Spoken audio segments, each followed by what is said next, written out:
Ladies and gentlemen, I wanted to start briefly by way of an apology for this particular exhibit and its crudeness and its drawing.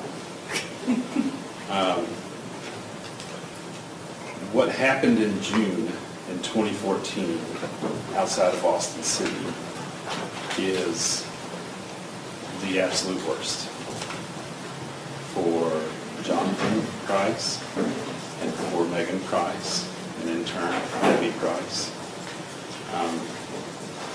There's just no words, and there's no making it right or fixing it.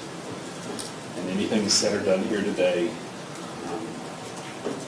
doesn't change what happened. And so I wanted to start with that sentiment and tell you that this rather crude in-the-moment drawing in no way means to belittle or belie what happened on that day. If I had thought about it in advance, I would have had a nice clean sheet with already pre-made parking spots there that we could draw with, but it was just kind of an in-the-moment thing, and this is what it became. That being said,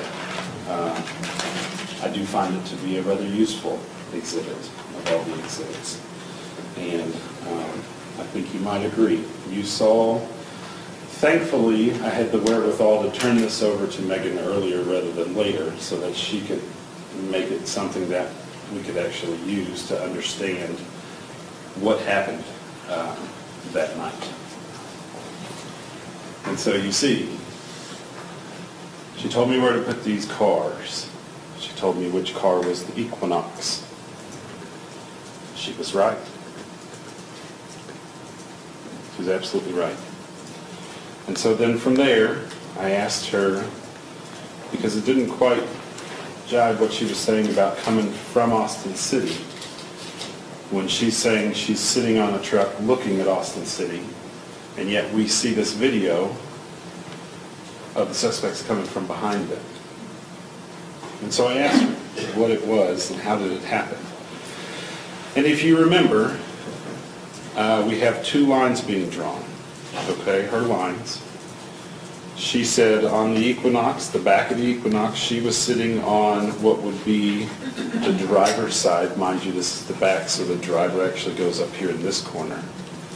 And that Jonathan was sitting on the passenger side, this being the front passenger side of the car.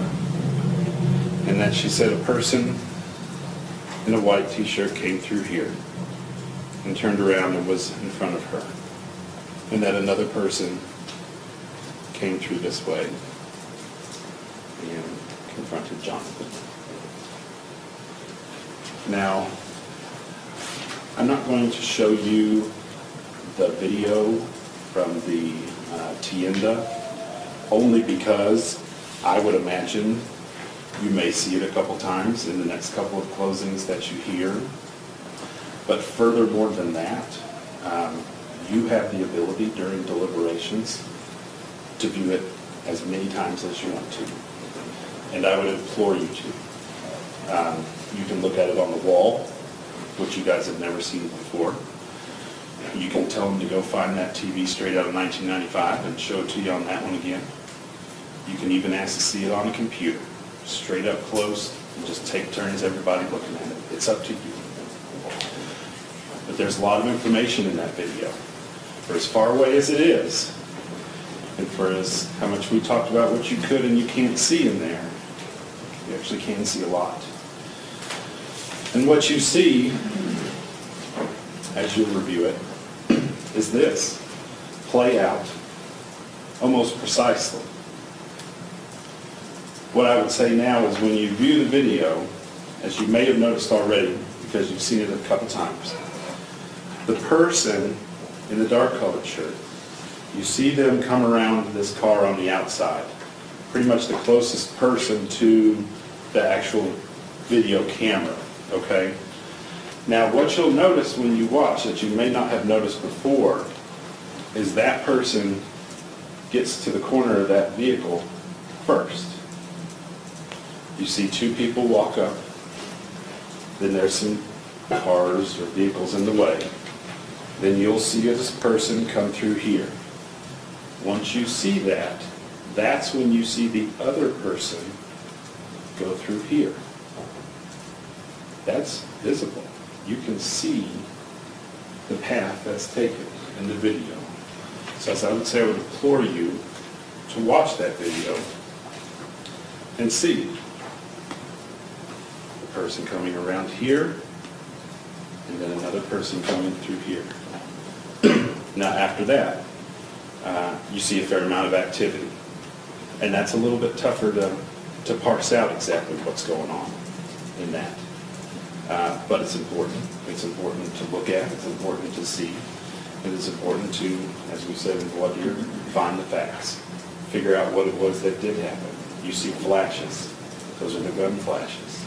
You see those. There's two of them. You see bodies moving around. And you've heard people kind of explain what's going on. But it's up to you. It's up to you to look. These people came up. The suspects, they came up. What we know that they came up and Jonathan took action. He told Megan to run, and then he got into a fight with them. It was not a fair fight. It was 2-on-1. And they had guns. And he didn't. But that is what happened. And you see it in the video. You can see this. They came up. Jonathan took action. He told Megan to run, as you heard her say. But it was 2-on-1. It was not a fair fight. And somehow the suspects got the better of him. He was fatally wounded. And as we've heard, they were never able to resuscitate him. Megan was wounded as well. And then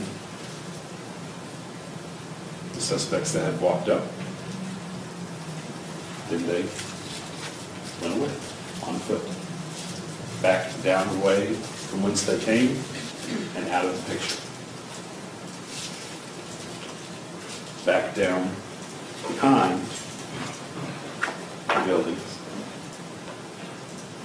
And while this is about as close as we can get photographically to back there, we have heard there's at least one cut through, if not more, that this is a place frequented by drug users or vagrants, and that there's storefronts back there.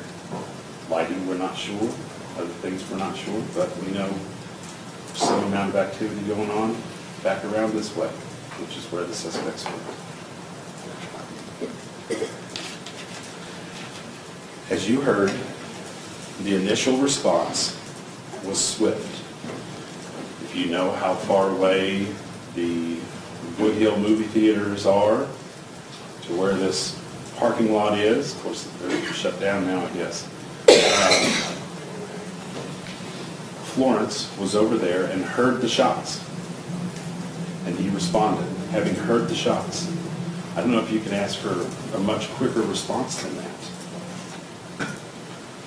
Police and ambulance responded.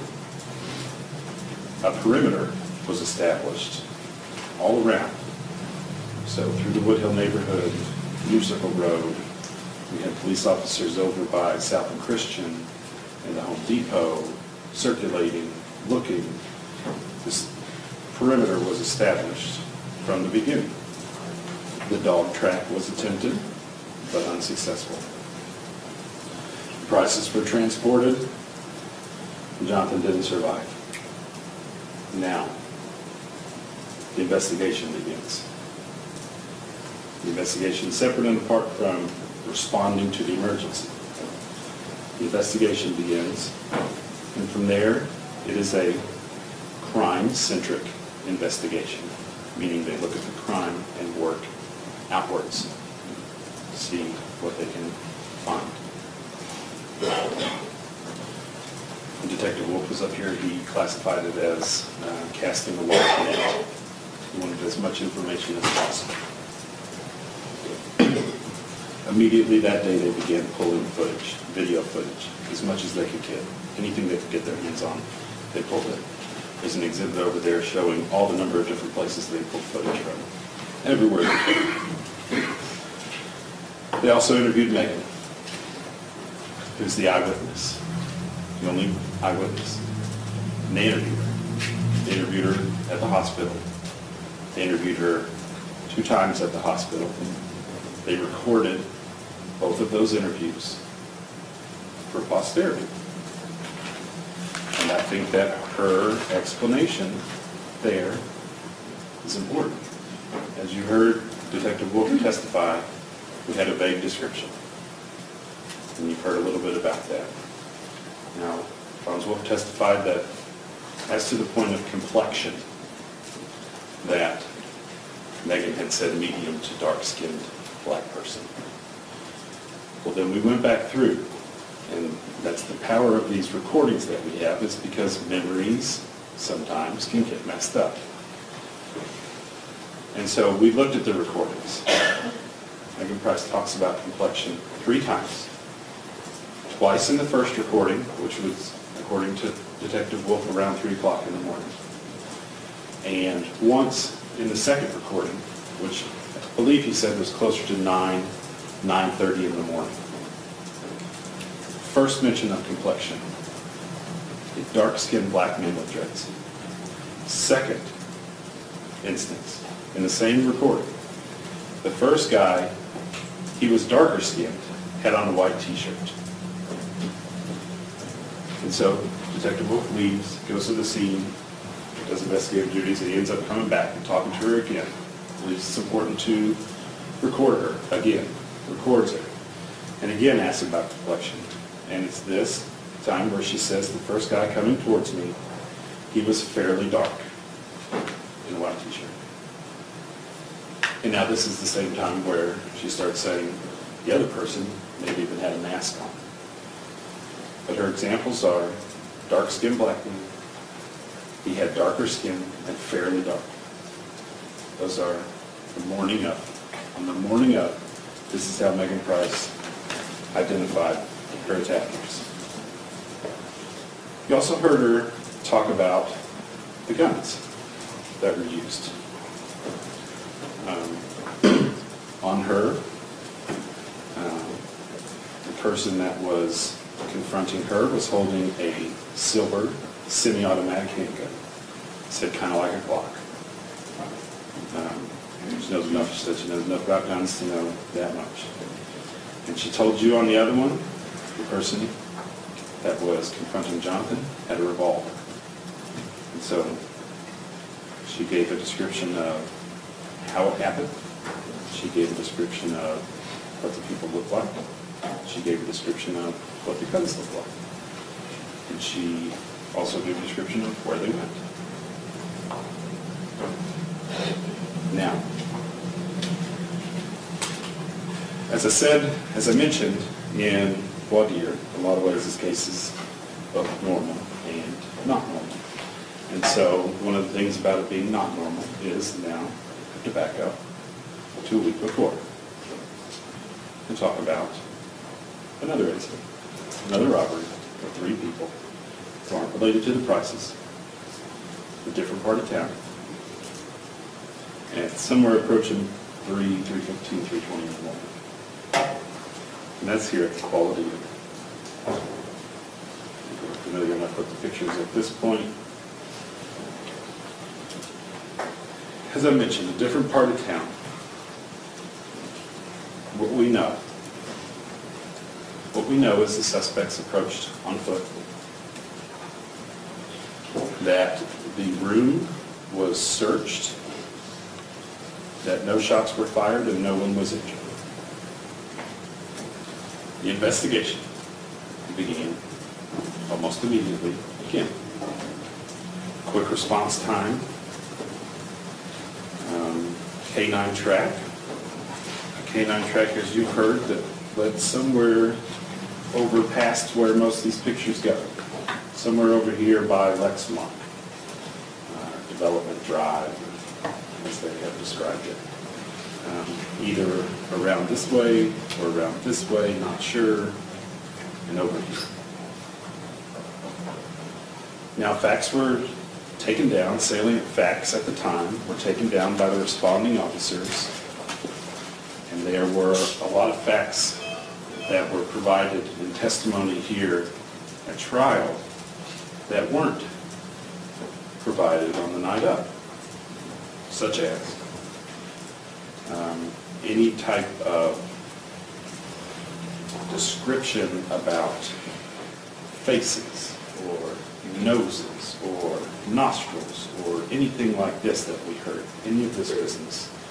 We also never heard the idea of someone using the word nephew or the phrase, "come on, nephew." None of that was reported at the time.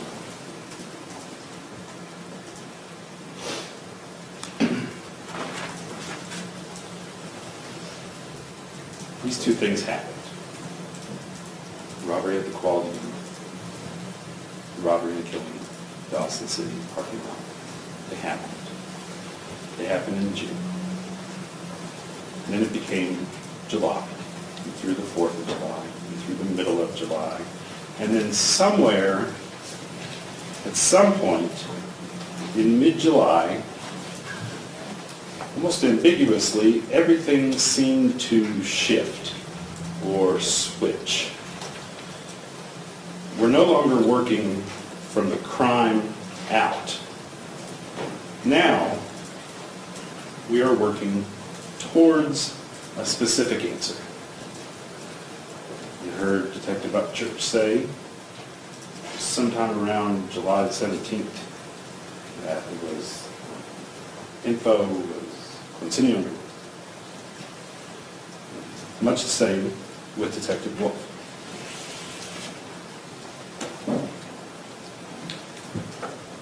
Again, implore you, go back and watch and listen to anything you have questions on. I know everyone took notes. Sometimes you never know what's important when it's being said. The entire trial is at your fingertips. But at some point, everything changed. And it changed to a result-specific investigation instead of a crime-centric investigation. And it was at this point that these two cases were never investigated on their own again. They were always a package deal. Likewise, these two men, from that point on, were always a package deal. And so it was never investigating Quality Inn or investigating Austin City. It was investigating both of them, and it was investigating both of these men, always. I think something can be said about that at this point for this idea of the connection of the firearm between these two incidents. So they have one shell casing from Austin City. They hear that it's possible it's from a Springfield XDS. Unique firing pin type, not like other types of firearms. I think it may be a Springfield XDS. Well, as soon as this search was done to find that there were any missing Springfield XDSs, the coincidence was just too much to bear. And so from then on, everything became linked. There's issues here. We've heard what Megan said about the guns that were used at the Austin City. Her testimony excludes this theory. It excludes it. A silver handgun is not a black handgun. A revolver is not an XDS. So by her own testimony, this doesn't make sense. Beyond that, we have the testimony of Mr. Pilcher. And I understand that Mr. Pilcher came in on an afternoon and was very quick to say hello to me and Ms. Green when we were ready to ask him questions. He didn't understand that we'd all been here since May. He didn't understand that this is serious business. To him, his field, by his own words, are subjective. There's no database for this stuff like there is for, say, your fingerprint.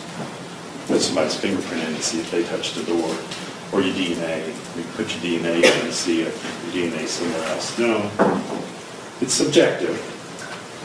And even in its subjectiveness, a firearms tool mark analyzer can find differences and still find a match or find that this came from here or what have you. His conclusion's not supported by science. His work isn't scientific. He's looking at things and seeing if he thinks they look alike. It's through a microscope. But this is a common gun. We've heard that this gun, they'd made almost 200,000 that they had to recall all on their own before that one was made. And that one was at least 10,000 into the ones that weren't recalled. And who knows how many after that.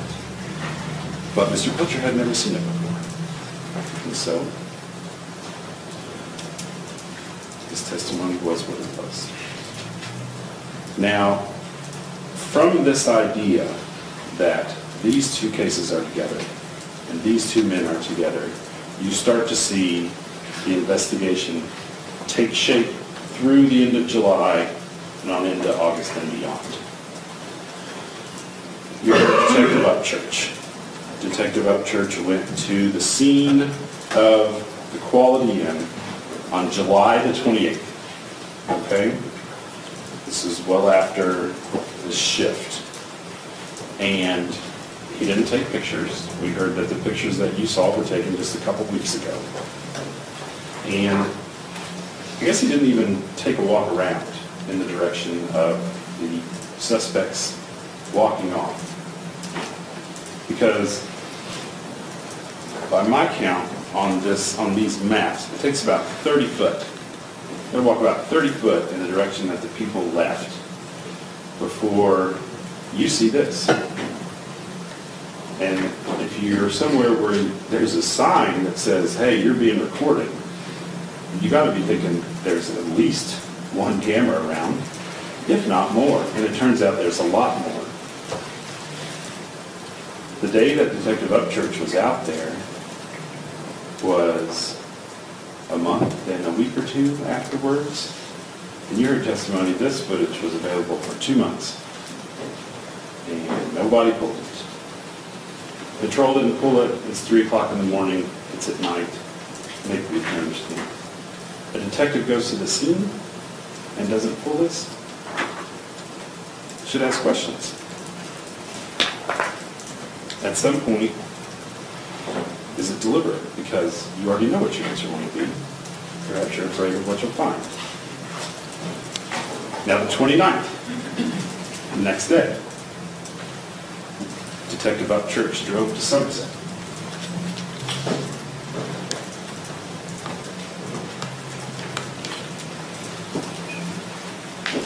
And he drove to Somerset with his altered lineup. Mind you, he did not alter the lineup, remember. In fact, when Miss Green asked him about it, I don't want to get ahead of myself. He did not alter the lineup. He did not do the lineup. Someone else did the lineup. He did the lineup for Mr. Malazzi.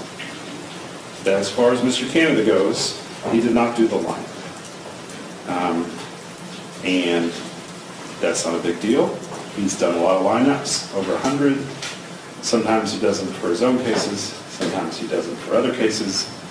But in this particular case, Mr. Canada's photo was altered. And it was altered to conform with what the victim said as far as description goes as to their attackers. Star tattoo was taken off of his face. And And now we've heard explanation, but the thing is, there's plenty of people with face tattoos. You can do a six-pack with face tattoos. Surely, if the description included a face tattoo, this would not have been the outcome. But here we are. And so he took this altered lineup and he showed it to Shane Hansford. And Shane Hansford could not make an identification. And he showed it to Jessica. Rutherford, then Hansford now, couldn't make an identification. So he showed it to Mitchell Smith. And Mitchell Smith said, these two people are the two people that look most like the person that robbed me. These two people. If you're picking between these two people, then you're not giving it adequate enough effort, or you don't know what you're talking about. Now, he had a nice little explanation when he was here. If you remember, he said, what I meant was, on the day, it was this person with this person's nose. Okay, well, he didn't tell us which one was which, and this isn't Mr. Potato Head or something like that. We can take a look at his form.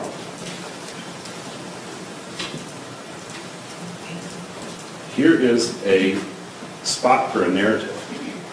And so if that were the case, if he was really sitting down saying, I feel really good about this one, but I think the nose looked more like this one, then you put it right here. You put it right here, and then it's saved for posterity. And then when you get to trial and you say that, then they say, see, he did say that. Now, this was a brand new explanation. Number 2 plus 5 looked most like the man with the dreads that robbed me at gunpoint.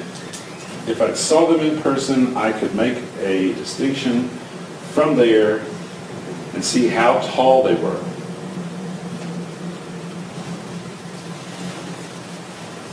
Notice he didn't initial, we've got a line here, initial 1. He didn't initial, please initial here if you understand these instructions. So perhaps he didn't understand the instructions. But that's what he wrote. And that's what he wrote the next day.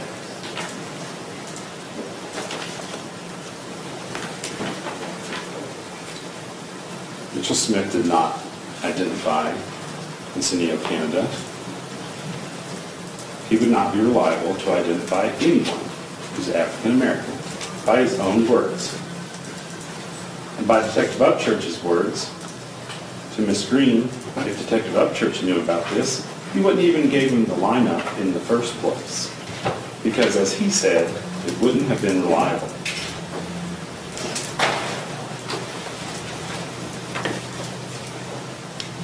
Now, another point to be made. This is the trip from which we hear about this idea of nephew. First time we hear about nephew. Now we've heard that they didn't all just stand around and talk together. And we also know that none of this was recorded.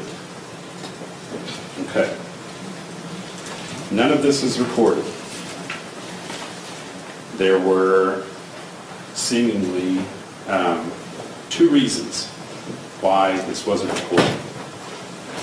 Even though, as you see, most everything is recorded and is supposed to be recorded. But this wasn't. Well, I didn't want to make him nervous. Okay, I guess that's a reason not to record it. You didn't want to make him nervous. You had him in a car. There were 2 police officers and 1 person in the car at a time. So you could have recorded them without them knowing. That's perfectly legal. And the moment that you think, well, that seems a little weird because we're not being upfront with them, well, your sheet here says, number 3, I do not know whether the person being investigated is included in this series. So he did, and he admitted that he did, and didn't have a problem with that. But as far as the recording goes, he didn't want to record them because he thought they would be nervous about it, and he didn't want to record them anyway without them knowing. Inexplicable. Now, we asked, what about you just drop it in your pocket? That won't work because his cotton pocket on his shirt is some type of Faraday bag that stops all recordings when it works for everybody else. It doesn't even have to be in the pocket. It could have been held down low. It could have been anywhere. It was a conscious decision not to record. Conscious decision not to record, and then you're free to type up your notes on what happened, or rather dictate them into a dictation phone.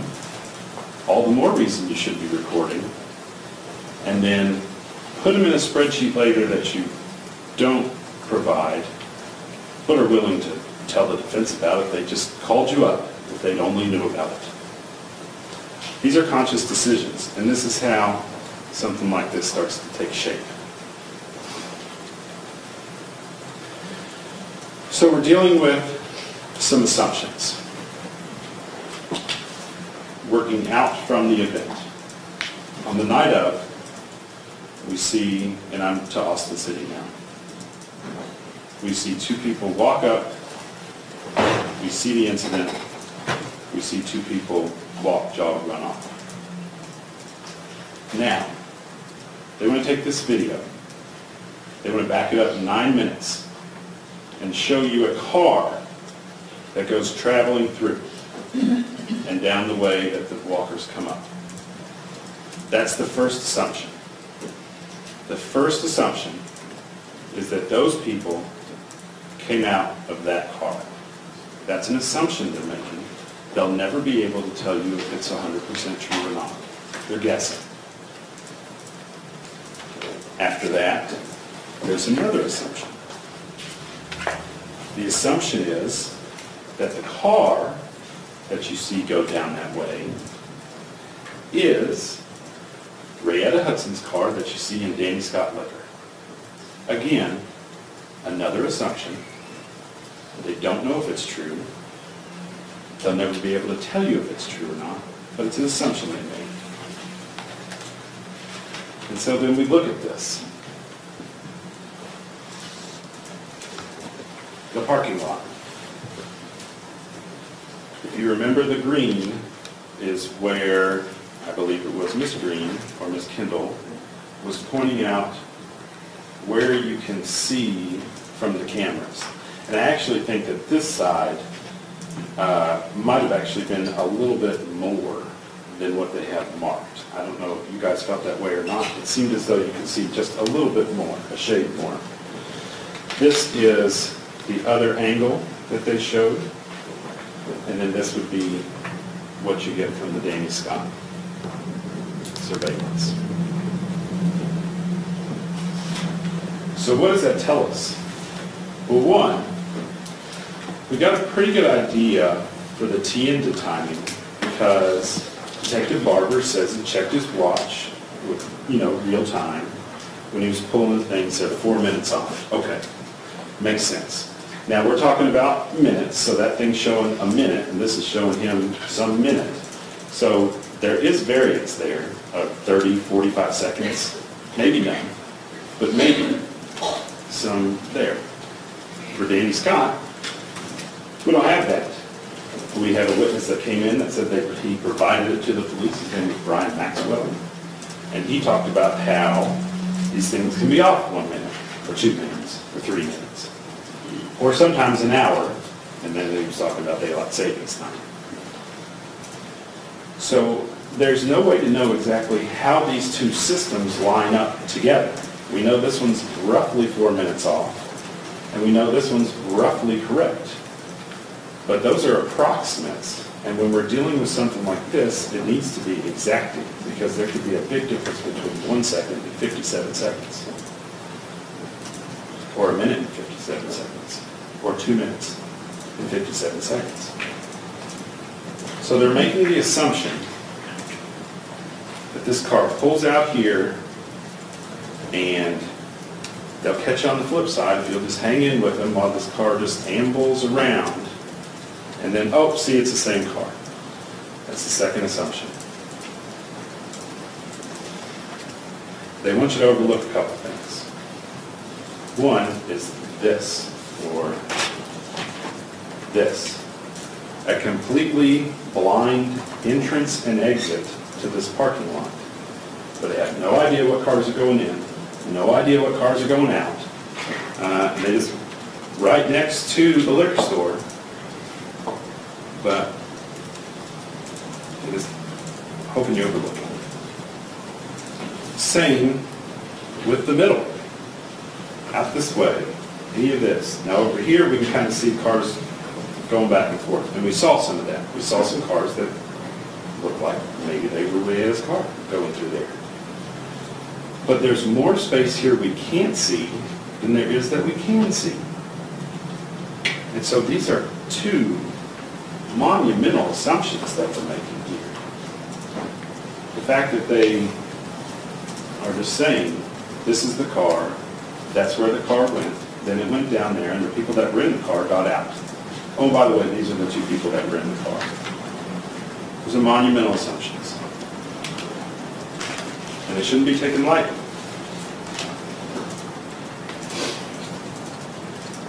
So then we move on to more evidence that was presented. Next would be this idea of the cell phone information. Okay? So as you heard, this is not from AT&T's Commonwealth 39. It's kind of just a representation of all the cell phone towers back then. Now, this technology is not GPS. This is not Strava showing you where you're running. You know, this is not Pokemon Go showing you where your Pokemon are. This is radio signals. It's a wonder, it's no wonder that all the bumblebees are going extinct with all this stuff flying around us all the time. Now, if you're like me, then before digital radios were around, you had the knob, the dial, and on a clear night, you could pick up Cincinnati, or you could pick up Louisville. Radio signals are funny. They are affected by the weather, and they're affected by the altitude. And they're affected by a lot of different things. They had David Walker come in to kind of explain this technology to you. And unfortunately, I think it really just kind of sounded a little too neat and tied up with a ribbon. They want you to think that there is none of this leapfrogging business, which we've shown that is. And that they say, you know, you're going to go to the nearest tower, unless there's some number of issues, and you don't, or whatever. Do we know if there were any issues that night? No, we don't. Okay. All these records are from billing records. This is all from billing. This is not what this stuff is meant for. But they're trying to pinpoint where someone is and put them in a nice little pie piece and say they're within the shaded region in the pie piece. That's where they are. That's where the phone is. That's where it is. And they don't know this. They're providing this to you in the hopes that you will take these things that they told you don't represent anything and make them represent what they want you to have them represent. There's towers everywhere.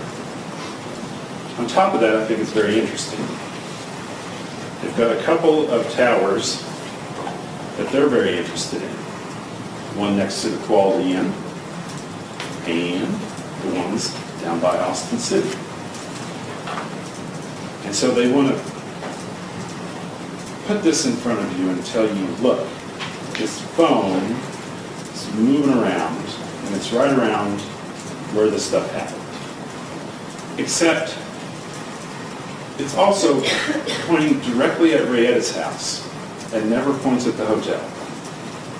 And pointing at where they said Quincinio lives, where Quincinio was living, in Patchen, where they found Rietta's car and towed it away. And where we showed it hits off this tower all the time, 5 times a day for a week, for the week in between. So they want to use this to say, look, he's there. At 2 places where he would tend to be, and not the hotel. which is on the other side of this tower that has 3 sides,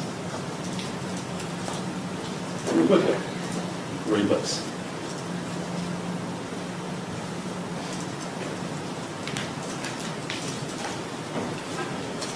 We heard nothing of evidentiary value from this car. We heard about this car. They towed this car. They swabbed it up and down. They looked all around. Nothing. Nothing tying Quincinio to anything with this car with these incidents.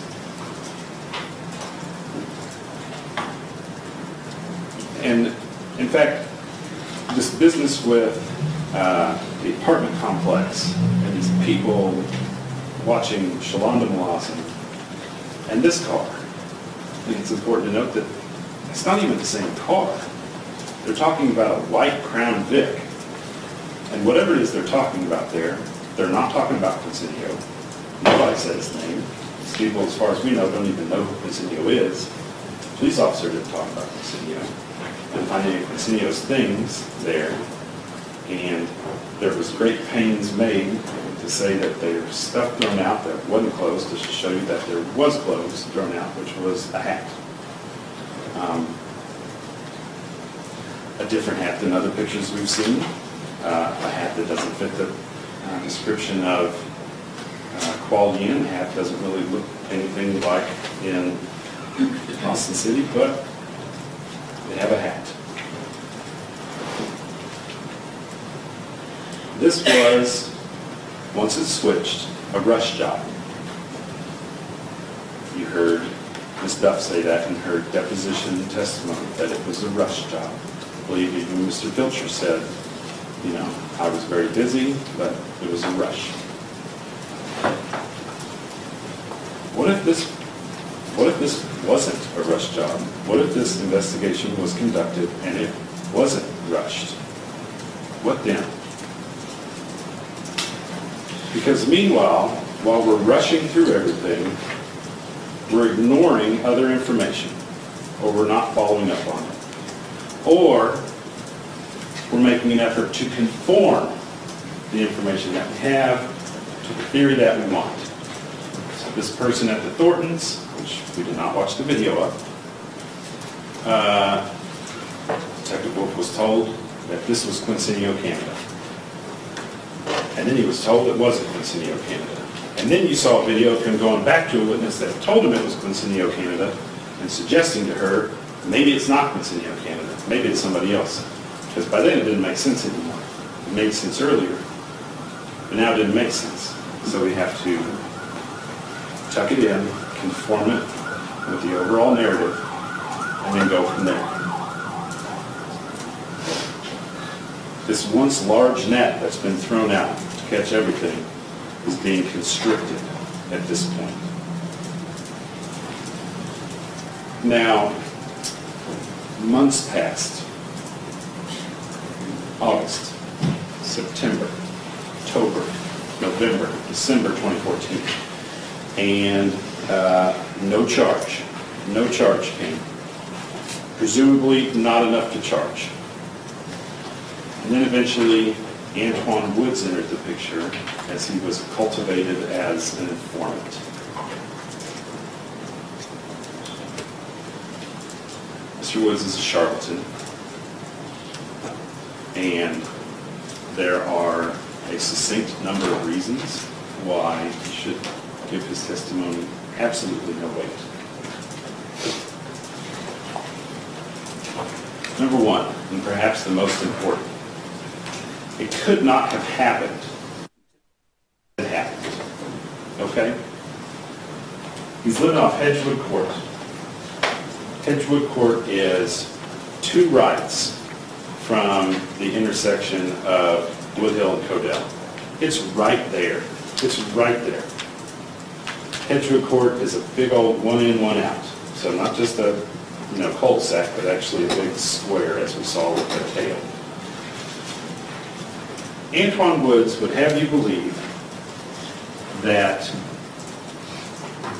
after taking part in this incident, the best thing that these men could think to do was to run over to Hedgewood Court where they can easily be boxed in during the formation of a perimeter with who knows how many cop cars, and take the time to pull up, roll their window down, and say, "Hey, Antoine, I just popped a guy."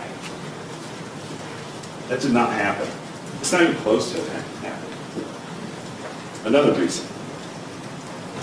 He has recanted it, and he admitted that he recanted it. Number 3, he's a felon who was in trouble. He got popped for felonies on December 30th. He got popped for felonies on January the 10th. He got popped for new felonies on January the 13th, which is the day before the meeting. So in this day before the meeting, where we didn't hear from the police officer talking to him then, didn't hear a recording then, say, "Hey man, you willing to help yourself out of all this trouble you got yourself into here? We got some things we'd like to talk about. We've got a couple of these murders. You know anything about murders?" "Oh yeah, I know about murders." "What do you want to know?" Yeah. All it takes is to say, "Hey, you know Quincinio, right? Did you ever hear anything about him and that shooting over at Austin City?" "Oh yeah, I heard about that. Bring me them robbery homicide detectives. I'll tell you everything you need to know. I'll let them know everything." Another reason that's worth mentioning. This was the second time in this conversation that Antoine Woods told the police that somebody had confessed murder to him. Color me naive, color me cynical. I don't know what it makes me, but that just seems a little fantastic. That you're going to sit down and say, "Oh, I know about this, and I know about that. I know about all this stuff." As I said, Mr. Woods is a charlatan who cannot be trusted. He came in here and he told lies, and then he left. So then, that was January. And again, nothing happened. February, March, April, May, until June, and they were indicted. So you do this investigation at the beginning, and it is a crime-centric investigation, and you get a lot of good information. And you take proactive steps, like putting out the door hangers, and trying to get information, and trying to see. But at some point, it shifts. And it shifts to where you have the answer, and you're just trying to show your work for the teacher. So then you work it so that you get the answer that you want. And you work through, and then nothing happens. Because you don't have enough to charge. And then the only thing that ever happens is you talk to Antoine Woods. And then that's not enough to charge.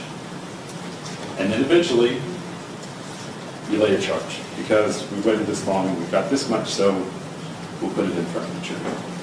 That's not how this is supposed to be done. That's not normal. And you should question it. What did you not see in this case? A lot of talk about a composite sketch that was done by Ms. Price. You didn't see that, presumably because Elm was not too proud of its likeness to Mr. Canada. Never saw it. As you heard when I was talking to Detective Wolf, they didn't pull one cell phone number's information. They pulled 4 cell phone numbers information. I heard of somebody having 2 phones before. You got a work phone and a regular phone or something like that, but 4 phones, give me a break. You're fishing. You were fishing, and then you used one of them. The other 3, they didn't make it into the trial. They didn't fit the narrative. You didn't see the camera footage from the DOT because nobody ever pulled it. A huge government building with a ton of cameras on it, and nobody thought to call somebody up and say, "Hey, we need to look at the 15th to 3 o'clock in the morning. We just need to see, it won't take but a minute, I'll come over there, we can look at it together. If there's something on it, make me a copy." That's all it takes. It didn't happen. Normal and not normal.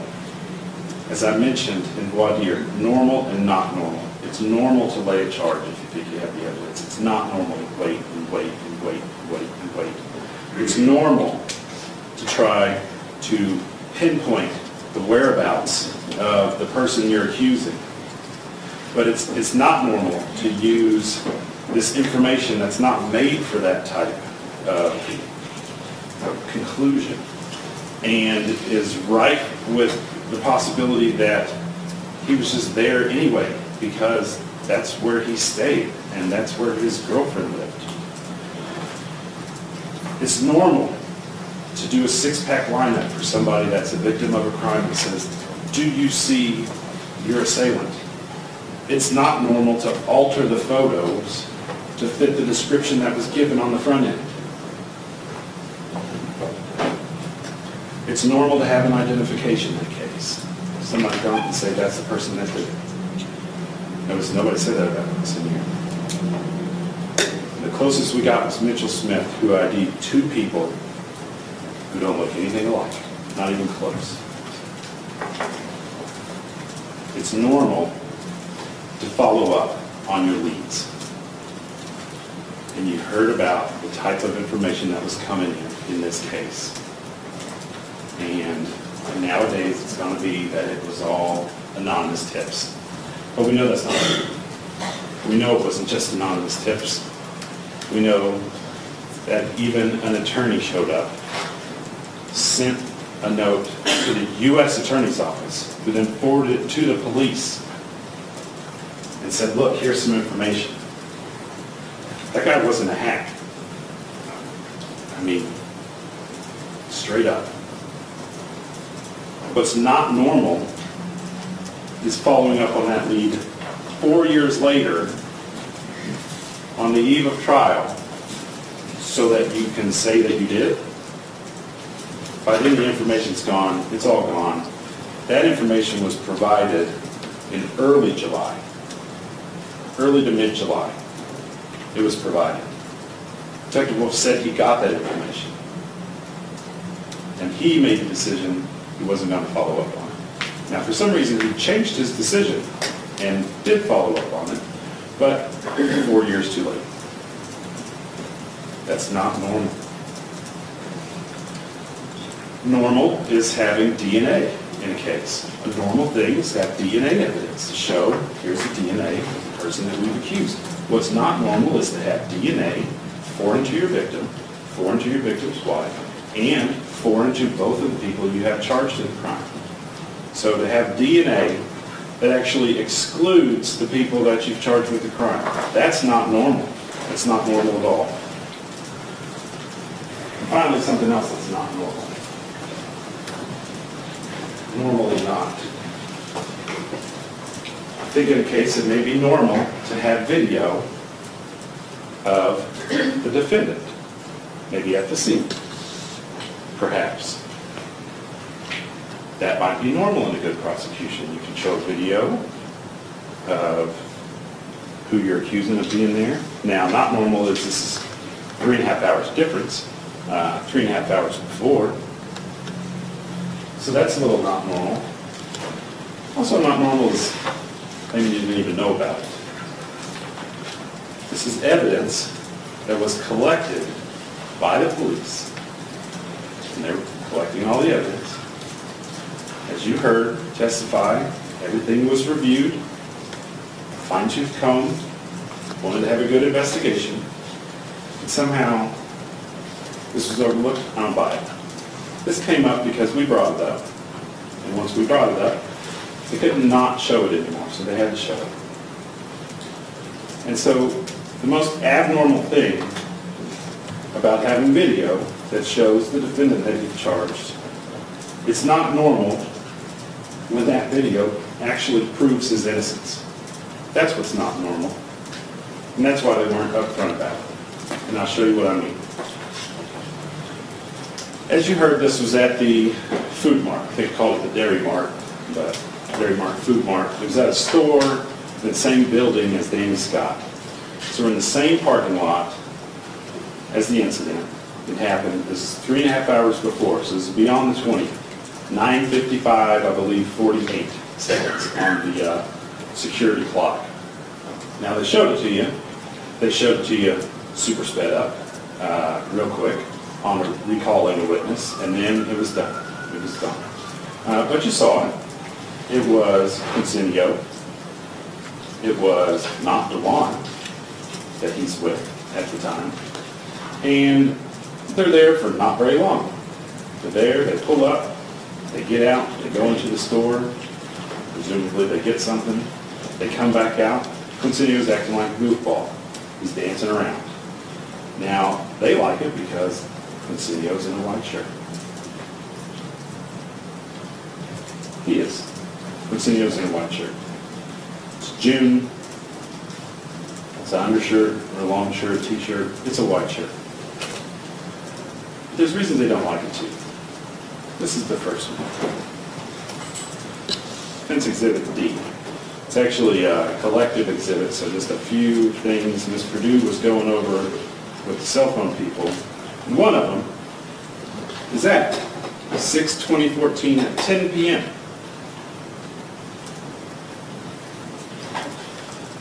(9:55:48). There for a couple minutes or so. And yet his phone is way up past Winchester Road. So this phone that he's supposed to have in his pocket or show all his movements for all this thing for the week before and the day after, he's not even around it. It's not even around it at all. It shows he's not even around it. But that's not the only thing. You know, maybe they got back in that car and put the pedal to the metal and got up there and he immediately made a phone call. Who knows? Here's the other thing. There's Quincinio.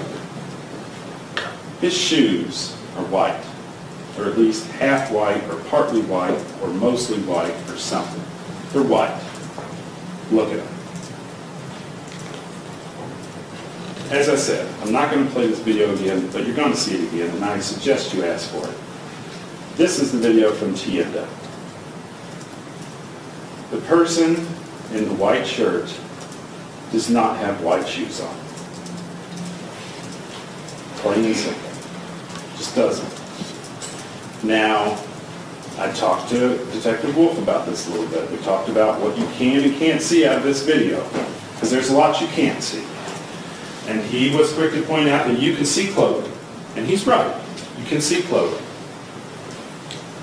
And you can also see shoe color, because it's going to be very easy for the Commonwealth to say, he had the white shoes on and maybe it didn't show up on the video. That'd be fine, except for the dark-shirted man has white shoes on. And you can see him. You can see him in this still, and when you watch it again, either on the wall, on the jumbo TV, or on a computer, you can see it big time, going there and coming back. There's no white shoes on the white-shirted individual. So that had you believe that he was here, and he's in a white shirt, so that means it's him, except he changed his shoes, or something like that, for a number of reasons. He just changed his shoes. But take a look. This is Commonwealth's 48.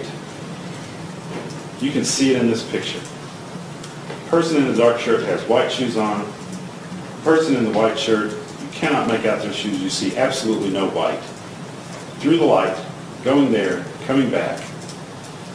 This is proof that this is not Quincinio. This is proof.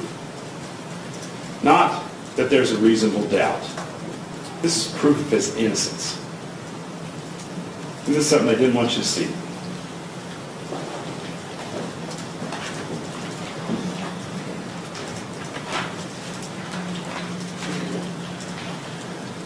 Ladies and gentlemen, all in all, this is what reasonable doubt looks like. This is what it looks like. There's no physical evidence tying Quincinio directly to any scene, to anything that happened. There's no ID. And every piece of evidence that they proffer, it seems like, that might inculpate Quincinio has to be presented somehow with an asterisk or a caveat or some condition that they're asking you to accept.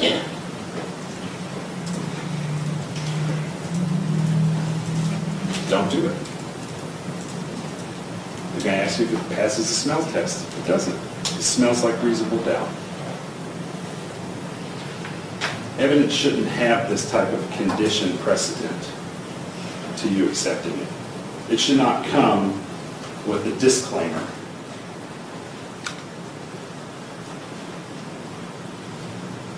It's been a long trial. We appreciate your attention. And we know that for you, the work begins this afternoon. So, on behalf of Quincinio, Ms. Perdue, I want to say thank you. When you get back in there, consider these things. Look through this.